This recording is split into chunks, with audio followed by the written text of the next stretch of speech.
Hi friends, soybean रे तो बहुत किसी रेसिपी बनई थे किंतु आज आम सिंपल तरीके गोटे नुआ रेसिपी बनैबा जार ना हूँ सोयाबीन चरचड़ी। ये खायापी भी बहुत टेस्टी आउ करने भी पूरा इजी। चलतु रेसिपी शुरू कर नवा। फास्ट ये मु गोटे बड़ ताटिया सोयाबीन फुल नहीं ताकू फुले देकी चिपुड़ी अधा ग्राइंडिंग कर देची, मतलब दरदरा ग्राइंडिंग कर देची। तापर मुझे 2 चम्मच धनिया पाउडर दे दूची आ संगे संगे अदा रसुण छेचा दे दूची आ ता संगे संगे मुझे 4 चम्मच दही दे दूची। बस 4 चम्मच दही दे साइला परे ना एटा को हमें बढ़िया से मिक्स कर नवा। तो चलते तो देखि पारुथिबे मुझे दही 4 चम्मच दे साइलिनी। तापर याको भल भाव में मिक्स कर नवा सोयाबीन सांगरे। बस जितेबाला मिक्स हो ना तापर यादर किसी आम कस्तूरी मेथी ऐड कर नवा। बस ये मोर मिक्स हो गला। एवं चलतु कस्तूरी मेथी देदेबा। मुझे गोटे बड़ चामच कस्तूरी मेथी नहीं जो चामच मु मापिकी 4 चम्मच दही नहीं ना से चामच रे मु गोटे चामच कस्तूरी मेथी दे देची। तापर मिक्स करके आम 10 ରୁ 15 मिनिट छाड़ीदबा मैरिनेट पाई। एवं चलतु तापाई गोटे आम ग्रेवी प्रस्तुत कर नवा। ग्रेवी पाई फास्ट ये मु कढ़ाई रे किछि तेल देकी गोटे बड़ साइज रो प्याज टाको चॉप कर नहीं प्याज टाको दे देकी एठी आमे 2 ରୁ 3 मिनिट पर्यंत फ्राई कर नवा जे पर्यंत हमर प्याज रे बढ़िया सा कलर न आसी जाइछि। तो मैं 2 ରୁ 3 मिनिट भाजी साइला परे देखि पारुथिबे बंधु माने हमर प्याज रो कलरटा बढ़िया से आसी गलानी। बस ए स्टेज रे कोन करबा ना एठी मसाला ऐड कर नवा।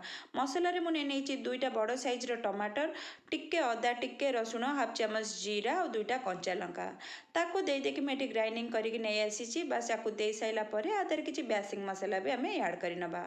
बेसिंग मसाला रे मुझे नहीं काश्मीर मिर्च पाउडर आउ गोटे चम्मच नहीं धनिया पाउडर संगे संगे मुझे नहीं हल्दी पाउडर आउ हल्दी पाउडर नहीं सारा पर टेस्ट अकॉर्डिंग मुझे लुण दे दूची।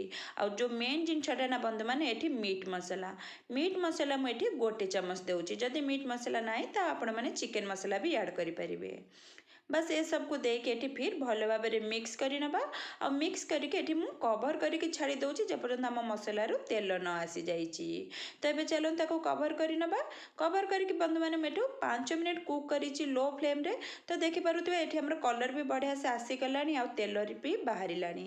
बस ए स्टेज रे आकु थरे मिक्स कर नवा। मिक्स कर साइला परे जोटा हमें मैरिनेट करके रखिथिले ना सोयाबीन टाकू सेटाकू एबे ए स्टेज रे हमें दे दबा। देखि पारुथिबे बंधु मैंने ये केते सिंपल तरीका रे बनौछि आ खाया भी सेते सुंदर लागिबो।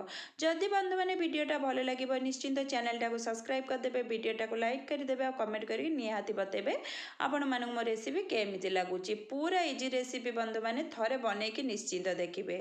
बस सोयाबीन टाको दे देकी ना एठी हमें फिर भल भाव में मिक्स कर नवा। मिक्स करके आमे आको 5 मिनिट लो फ्लेम रे ही कुक करिबा, कारण आमे सोयाबीन टाको कंचा फ्राई करूचंती बंधु माने सेथि लागि आको लो फ्लेम रे ही कुक करिबा। तो बस ए स्टेज रे कौन करबा ना आमे कवर दे देकी आको 5 मिनिट पर्यंत कुक करिया पई छाड़ी दबा। तो 5 मिनिट परे बंधु माने एठी गोटे कप आमे पानी ऐड करि नबा। पानी ऐड करके फिर याको बढ़िया से मिक्स करके आउ 5 ରୁ 7 मिनिट आमे कुक होबा पई छाड़ी दबा। बस एबे ताको भले से मिक्स करि नबा। मिक्स करके कवर दे देकी छाड़ी दबा किछि समय। बस बंधु माने मोर एठी 5 ରୁ 7 मिनिट हे गलानी। एबे चलो ताको थरे चेक करि नबा।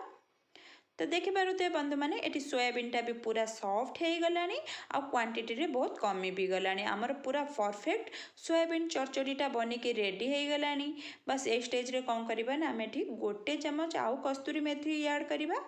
आ ता संगे संगे एठी मु 2टा कंचा लंका को काटिकी नहीं ताको भी दे दबा। आ ता संगे संगे गोटे चम्मच देसी घी ऐड कर नबा। देसी घी ऐड कर देले ना कलर तो जबरदस्त आसीबो ना, फ्लेवरटा भी बहुत बढ़िया आसीबो। बस ये सब को देके फिर भल भाव में मिक्स कर नबा। आ मिक्स कर साइला परे ना हमर सोयाबीन रो चरचड़ी पूरा रेडी हो जिवो खाइबा पई। आको आपण माने भात, रुटी, पूरी, पराठा कहा संगरे भी एंजॉय करि परिबे।